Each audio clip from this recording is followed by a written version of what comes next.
삼국지 총나라 남만 지킴이가 있으니 장억입니다. 오늘 손찬이 형은 장억에 대해 탐구해봅니다. 이 장억도 요청하셨던 분들이 꽤 많았어요. 조금 늦었습니다. 장억은 어릴 때 공명전 하신 분들이라면 모를 수가 없죠. 장억이 무도가로 나오는데 조은이랑 장억 무조건 있어야 되죠. 오히려 조은보다 장억이 더 센 것 같기도 했습니다. 우리 공명전 해보신 아재들은 당연히 이름을 장억으로 알고 계시겠지만 이 장억은 이름부터가 장억이냐 장의냐, 특히 옛날 번역본을 보면 보통 장의로 되어 있습니다. 이 표기법에 왜 혼동이 있었냐면 이 글자가 소금을 갖고 있기 때문이에요.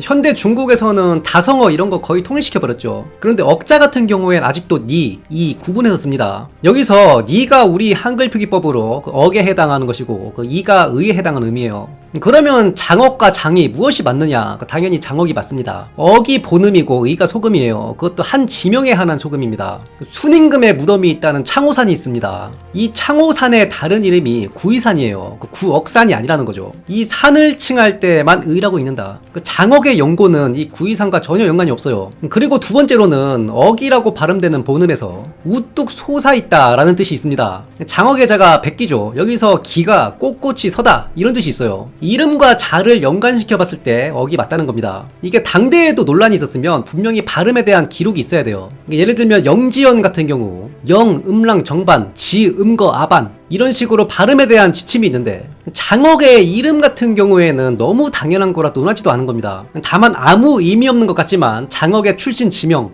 여기에 왈가왈부한 기록이 엄청 많아요. 장억의 자는 백기이고 이 다음이 문제죠. 파군 남충국이냐? 파군 남충국인이다. 당시 한나라 군국제상에 군과 국이 동시에 겹칠 수가 없죠. 이건 마치 경기도 서울시 이런 거랑 똑같은 거예요. 그래서 전대소가 뭐라 했냐? 군이든 국이든 둘 중 하나는 옥이다. 여기에 신가본이 속한지에 따르면 파군에 충국현이 있다. 노필도 초주가 쓴 파기를 보면 초평연간에 충국현을 나눠 남충국현을 두었다 되어 있다. 참고로 이거 행정구역 나눈 거 유장이 한 겁니다. 왕성겸도 충국현을 서충국과 남충국으로 나눴다 이렇게 써놨어요. 출자고미 여기서 출자라 하면 스스로 났다 이 뜻인즉슨 유래로 보시면 됩니다. 그 유래가 어떠하냐? 곰이다. 외롭고 작다, 즉 한미하다 이 말이에요. 흑수저란 뜻입니다. 그럼에도 어려서부터 굳건한 절개가 있었다. 장억을 한마디로 표현하자면 간내도지의 충성입니다. 간과 뇌수를 다 쏟을 정도로 몸을 아끼지 않고 충성한다는 뜻이죠. 그러한 캐릭터가 어려서부터 있었다라고 기록한 거예요. 약관, 즉 20세 현의 공주가 되었다 되어 있는데 이건 흑수저치고는 쉽지 않습니다. 아마 현장이랑 연이 있었던 것 같아요. 그 뒤에 서사가 나옵니다. 유비가 촉을 날먹할 때 전쟁이 났으니 당연히 치안이 불안해지죠. 산적들이 현을 약탈했는데 현장이 도망가 버렸다. 그런데 장억이 현장의 아내를 데리고 도망쳤다 되어 있어요. 참고로 현장은 현령이라 보면 돼요. 규모가 크면 현령, 작으면 현장 이럽니다. 아무튼 개인적인 친분이 있었기 때문에 굳이 전쟁통에 데리고 도망쳐준 거겠죠. 중국인들이 이런 거에 보답을 확실히 합니다. 장억이 이 일로 명성을 얻어 주의 종사가 되었다 되어 있는데 이런 거 다 현장이 추천을 하고 믿어줬다 봐야 돼요. 이때 주의 관리들이랑 두루 친하게 지냈다 되어 있어요. 나름 인사했다는 거죠. 참고로 이때 밑에 있던 현령 현장들은 거진 다 반항 안 하고 유비한테 항복했습니다. 여기에는 배경이 있어요. 당시 현령, 현장, 즉 지방자치 말단들 이 자들이 대부분 동주사 출신으로 보여요. 유장 때 동주사 세력이 하위 간직 위주로 흡수되는 것으로 보이거든요. 그런데 이 동주병들이 유언이면 몰라도 유장한테는 딱히 충성심이 없었습니다. 그래서 유장이 유비한테 털릴 때 군이나 현단위에서 반항이 없었던 거예요. 이후 장억은 군부에 들어갑니다. 도의부를 이끈 기록이 있어요. 광안과 면죽일대의 산적 장모가 자꾸 약탈을 해대더라. 그런데 이 산적들이 게릴라 전술을 구사하는 거죠. 장억이 꾀를 씁니다. 야 우리 집에 갈 건데 술이나 한잔 하자. 장모가 그래 어디 장시오? 아 그럴 줄 알았다. 대국박이 딱 우리 집안이라. 그런데 술자리에서 바로 죽여버립니다. 이런 술자리에서 베어버리는 일화를 보통 홍문연의 클리셰로 보는데 그 일화가 꽤 많습니다. 유비 같은 경우에는 양봉한테 긴이 할 말이 있다 해놓고 윤해서 죽여버리죠. 유비가 양회 같은 경우에도 같이 술 먹다가 야 너 단도 이쁜 거 있다는데 이거 말이요 그거 내 좀 보자 주봐라. 그걸로 바로 찔러 죽여버립니다. 그뿐만 아니라 오나라에서도 제갈각 손침 다 술자리에서 죽었어요. 이 장억의 계책은 36개 중 소리장도인 동시에 금적금왕이라 웃음 뒤에 칼을 감추고 적을 토벌할 때 대장부터 벤다. 대장이 죽은 산적대는 각계고파당해서 와게 됩니다. 그런데 장억이 이후에 병을 얻었는데 집이 가난했다. 광안태수 하지한테 수년을 신세를 졌다 되어 있어요. 이게 무슨 말이냐면 당시 지방간들이 큰 병이 들면 보통은 큰 도시로 갑니다. 그 깡촌에서는 약을 구할 수 없기 때문이에요. 거기다 장옥은 그 출신이 꺼렁뱅이라 약값도 없었다. 광안태수 하지가 수년간 장옥을 돌봐줬다 이 말이에요. 이게 장옥의 캐릭터를 잘 말해줍니다. 이 하지가 능력은 좋은데 남봉꾼의 논팽이였어요. 제갈량도 이 하지를 벼르고 있다가 워낙 똑똑해서 내버려둔 겁니다. 하지를 사람들이 딱히 친하게 지내고 싶지 않아 하는 자였다. 그런데 장옥은 이런 하지하고도 친했고 하지도 그 태생이 흑수저라 빈객을 수년간 간병을 지원할 정도로 넉넉한 형편이 아니었던 걸로 보이는데 그걸 다 해준 겁니다. 그래서 이 일화에 첨언이 붙어 있어요. 기, 당도신이, 개차류야. 그들의 도와 신의가 모두 이런 류였다. 아름답다 이 말이죠. 이후 완쾌한 장옥은 마충의 아문장이 되었다 되어 있습니다. 아문장은 대장의 아문기를 관리하는 직책이죠. 즉 부관입니다. 강족을 토벌하는데 공을 세웠다 되어 있어요. 타리에 주둔하니 이민족들이 돌을 던져대더라. 야, 이걸 통과하기가 쉽지 않더라. 실제로 한 명이 돌을 던지면 100명이 못 지나간다 해놨어요. 이에 장옥이 엄포를 놓습니다. 니들 그냥 항복해라. 그러면 합당한 보상이 있을 것이고 안 하면 다 죽일 거다. 강족들이 실제로 쫄아요. 보급을 지원해주고 길을 비켰다. 타리가 떨어졌다는 소식이 돌자 나머지 강족들이 와야 됐다 되어 있어요. 다만 여기서 타리가 어디냐? 그 반미가 타리는 민상군의 현이다 해놨어요. 그런데 심가곤이 보기에 민상군의 그런 현은 없다. 다 청나라 고증학자들이고 고증 없이는 없는 말을 써놓지는 않았을 건데 반미가 말한 출처를 알 수 없다 해놨습니다. 이후 장가, 흥고 일대 만족들을 토벌하여 포로 2천을 한중으로 압송했다. 이때가 마충이 내양도독일 때입니다. 참고로 내양도독의 작전지역이 가장 넓다 보면 돼요. 개빡센 자리입니다. 총나라에서 내양도독의 작전지역이 나머지 촉 영토보다 커요. 저쪽의 북원이 항복한다 해놓고 항복을 안 하더라. 장환이 이를 걱정하자 장옥이 필시 내분이 일어난 것이다. 역시나 내분으로 인해 북원이 늦었다 이 말이죠. 이후 장옥은 월수 태수로 발령이 납니다. 이때 서사가 화양국지와 진수의 삼국지가 맞지 않아요. 화양국지에는 고정원이 공록과 초항을 죽였다 되어 있는데 진수의 삼국지에는 제갈량이 고정을 토벌한 후에 공록과 초항이 죽었다. 이 서사의 시기도 두 기록이 꽤 차이가 납니다. 이건 예전에 얘기한 적이 있기 때문에 간략하게 얘기하자면 진수의 삼국지와 화양국지의 세계관 충돌입니다. 제갈량이 장옥을 남중 정벌 직후에 월수로 꼽았느냐 아니면 제갈량이 죽은 후에 장옥이 월수에 부임했느냐. 당연히 저는 화양국지의 서사인 후자를 지지합니다. 일단 진수의 삼국지 기준으로는 기껏해야 225년에서 몇 년 후일 건데 이 당시 남중의 내양도독은 2회였어요. 이때 장옥이 월수 태수를 했다는 건 굉장히 뜬금이 없습니다. 이 시기 장옥은 중병에 걸려서 요양 중이었거나 그 직후이고 심지어 장옥이 이 일대 이민족 무대에 데뷔하는 즉 마충의 아문장이 되는 게 231년이에요. 그리고 이후에 마충이 장익의 후임으로 내양도독이 되는 게 233년이고 이때도 장옥은 내양도독 마충의 지위를 받습니다. 그리고 앞서 말한 동봉 형제의 난 이게 236년의 일입니다. 그리고 월수를 3년 만에 바로잡은 게 240년 즉 마충이 월수에 부임하는 시기는 237년 전으로 봐야 돼요. 소설 연이나 게임류에서 장옥이 남만정불에 나오는 건 서사가 안 맞다는 겁니다. 암튼 장옥이 도의부를 이끈 경력이 있고 내양도독 마충을 보좌해서 이민족도 두드려 팬 경험이 있죠. 그래서 이 월수 일대를 좀 제대로 도시 모양새를 갖추게 해봐라. 전술했듯이 월수의 치소를 원래대로 되돌려 놓는데 딱 3년이 걸립니다. 이 과정에서 대이민족 정책으로 전형적인 내분 유도 교란 정책을 써요. 쉽게 말해서 항복하는 자를 우대하는 겁니다. 그러면 여론이 분열되죠. 항복하자. 아니다. 끝까지 싸우자. 위랑을 사로잡아 벼슬을 주청하여 자리를 만들어주자. 너도 나도 항복했다 되어 있어요. 이걸로 장옥은 비록 명호에 불과하지만 관내후를 받아 제후의 신분이 됩니다. 소지현, 이것도 소시현이냐 소지현이냐 하는데 사고전서 속한서에 소지현이라 되어 있다. 궁극지에 소시현이라 되어 있는 것도 보일시 있죠. 이걸 지와 같은 음으로 읽으라 되어 있다. 이런 설명이 되어 있는 건 시가 소금이 있다는 얘기죠. 그래서 후대에 모두 지로 표기한 것이다. 노필이 결론을 내놨어요. 그런데 이 클기자 있죠. 우리나라에서는 도금을 기로만 하죠. 그래서 이게 국내 번역본에서 다 소기현이라 되어 있어요. 그런데 광운서 보면 지라는 지명이 있다 되어 있어요. 즉 기가 본음이고 지는 지명을 뜻하는 소금이란 뜻이죠. 우리나라 한자 도금 체계하고는 좀 다르겠지만 광운서도 1000년 전에 정리된 기록이에요. 그리고 전술했듯이 해동이 시는 지로 읽으라 했기 때문에 소지현이 맞다. 아무튼 이 소기현의 동봉 형제가 모반을 일으켰다. 형이 동봉이고 동생이 외거라고 되어 있는데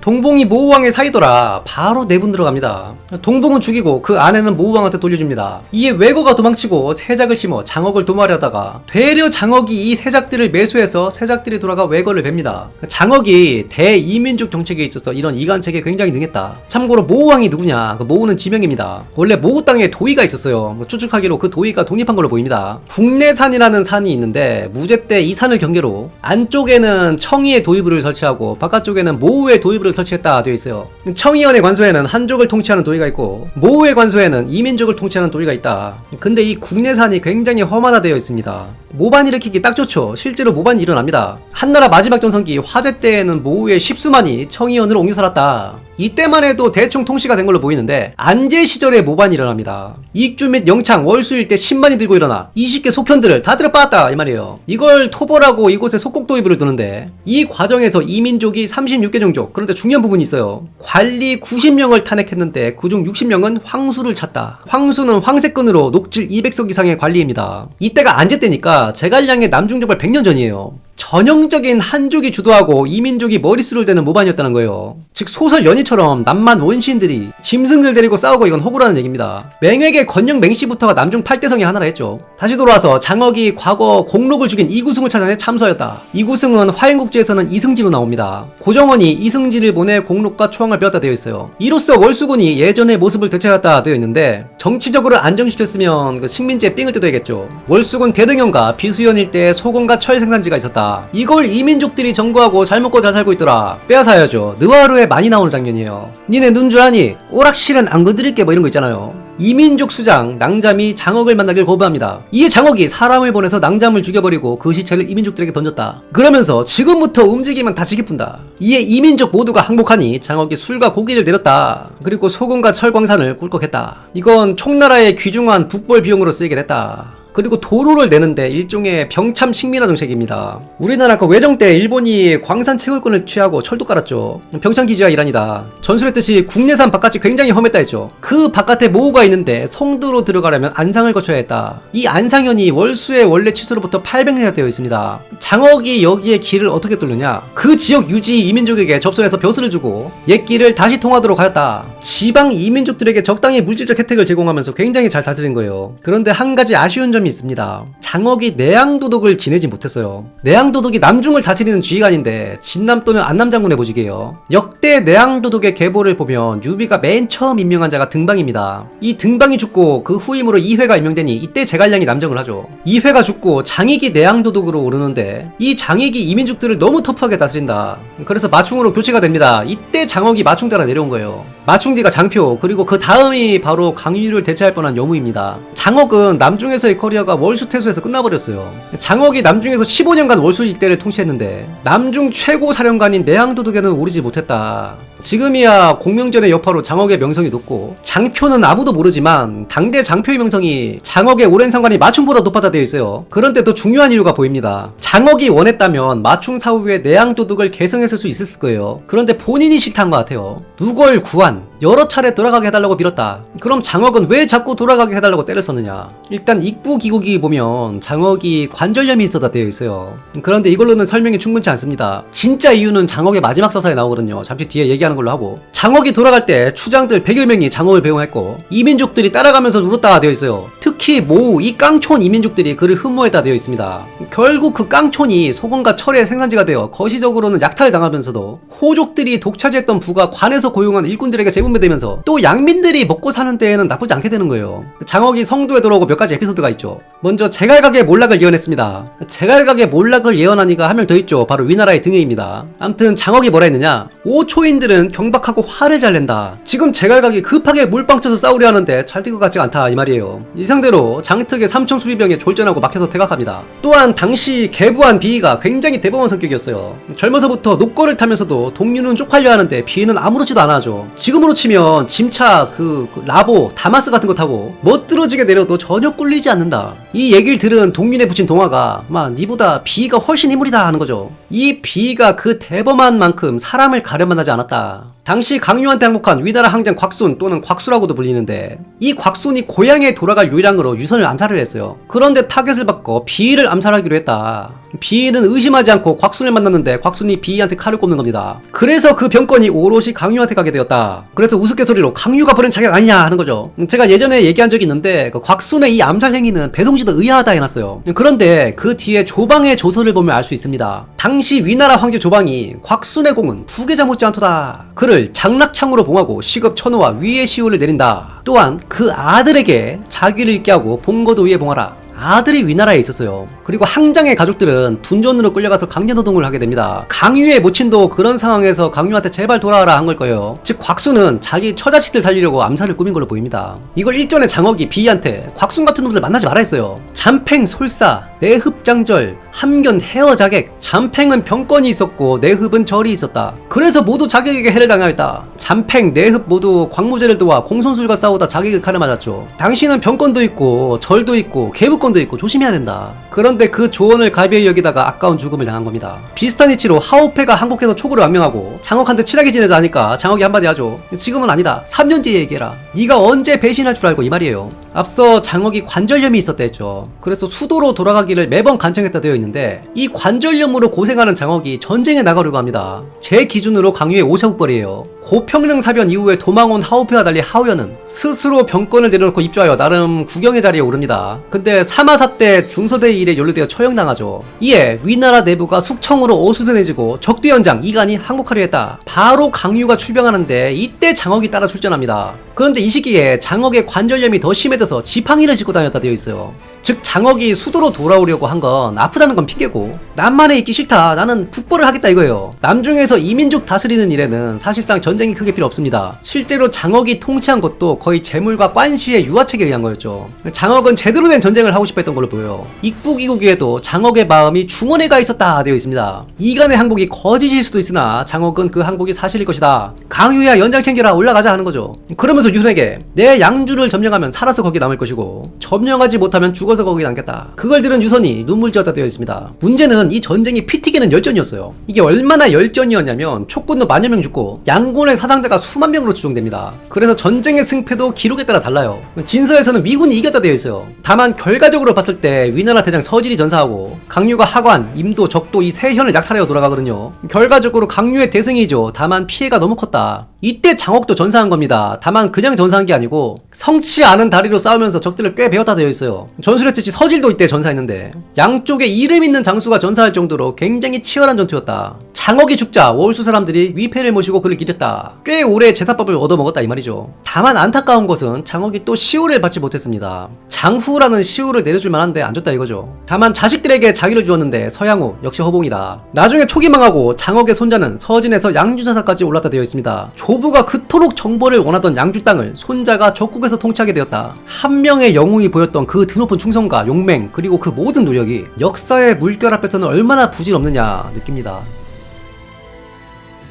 오늘도 평화로운 역경로에서 오침 중인 손찬이 형을 조은이 껴며 이르기를 장억의 통무지 정면을 동해보시오. 이에 손찬이 형이 주섬주섬 일어나 답하니 장억의 병건이 일개 도의 및 태수에 그쳐 비록 대군을 통솔하지 못하였으나 이민족들 상대로 군정을 잘 행하였으니 통솔은 382매크의 78에 인용할 만하오. 그러면 무력은 어떻소? 장억은 어려서부터 용맹하고 마지막으로 성취하는 몸으로도 적들을 꽤 많이 배웠다 하였으니 무력은 85 정도 낼 것이오. 그러면 지력은 어떻소? 그는 이민족을 다스림에 있어서 이간책을 즐겼었고 제갈각의 실패를 예측하였으며 비도 그의 충고를 따르지 않다가 죽게 되었으니 당대 사람들은 그가 식견이 있다는 것이요. 지력은 88은 되어야 할 것이요. 그러면 정신은 어떻소? 그의 특기는 정치라고 할 수 있으니 이민족들 놀이터로 전락한 월수를 단 3년 만에 회복시켜 놓았고 그 이민족들에게 크게 지지를 받았으니 웬만한 정치력 아니고서는 남길 수 없는 서사요. 그러나 그 다스림이 일개 군에 영향을 미쳤을 뿐이니 정치는 89를 주도록 하겠소. 그러면 매력은 어떻소? 그는 강계장렬하여 사인들이 그를 귀하다 생각했다 하나 동시에 방탕하고 예가 없어 비웃음을 사기도 했다 했소. 그럼에도 크게 척진 정적이 없었고 오히려 관리들과 잘 지냈다 하니 그의 매력은 80은 되어야 할 것이오. 이에 조은이 의아해하며 묻기를 내 장억을 같은 관절염 환으로서 우대하고 싶으나 정치 89는 고평가 아니오. 그 근거가 무엇이오? 이에 손찬영이 답하길 남중은 오래도록 한인과 이민족들이 어울려 살던 곳이오. 한인과 이민족이 혼인을 할 경우 그것을 황야라고 부르오. 그 이민족들은 관리들에게 처벌될 경우 무조건 복수를 하는 성향이 있는데